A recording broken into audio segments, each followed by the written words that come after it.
Le matériel et son utilisation. Ici, on va énumérer tout le matériel nécessaire à la réalisation du tatouage, pour que vous ayez une idée plus précise de ce dont vous aurez besoin pendant la séance. Et du coup, j'ai décidé de parler en premier lieu de l'éclairage. L'éclairage, ça doit faire partie de vos priorités. Il en existe différents types, des lampes frontales, des lampes loupes, des lampes sur pied, des lampes à pince, etc. Pour commencer, vous pouvez vous acheter une lampe frontale de chez Decathlon, ça fera très bien l'affaire, mais mettez un budget rapidement de côté pour vous acheter une lampe parfaite. Vous verrez qu'avec une bonne lampe, vous serez bien plus à l'aise pour tatouer. Orientez-vous vers une lampe confortable pour vous, mais aussi pour votre client. Avoir la tête compressée par votre lampe frontale pendant 2 heures, c'est pas l'idéal, et être ébloui par la lumière pour votre client, c'est pas l'idéal non plus. Pour ma part, je vous recommande des lampes à LED. Elles génèrent peu de chaleur et consomment peu d'énergie, et leur durée de vie est incroyable. Mais le mieux pour moi, ça reste encore la lampe frontale. C'est une lampe portative, ça vous permet de jamais avoir de zone d'ombre au niveau de vos aiguilles, parce que vous aurez toujours la tête devant le tatouage, et surtout pas de pieds posés au sol, donc vous pouvez bien circuler dans votre espace de travail. Accordez-vous un bon budget pour un éclairage de qualité, c'est un investissement qui sera vite amorti. Et si vous partez sur une lampe frontale, d'après moi, la marque idéale c'est Petzl. C'est une référence en termes de qualité pour un prix abordable.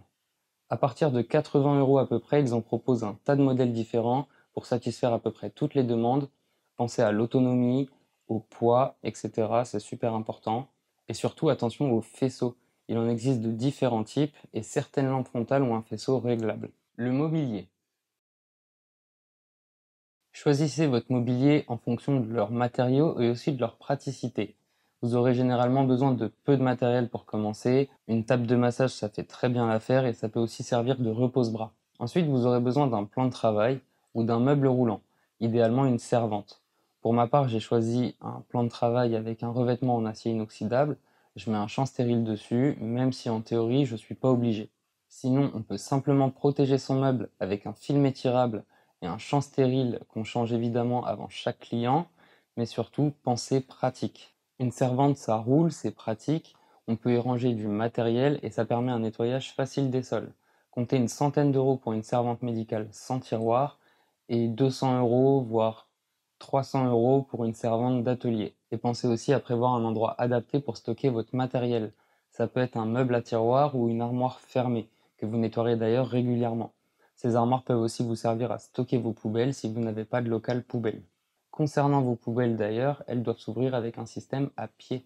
Vous ne pouvez pas les ouvrir pendant votre séance avec vos mains, on ne peut pas les toucher, et surtout vous ne pouvez pas les laisser ouvertes pour des questions d'hygiène. Et ensuite on aura besoin d'un point d'eau, et ça peut paraître bête, mais on aura aussi besoin d'un miroir.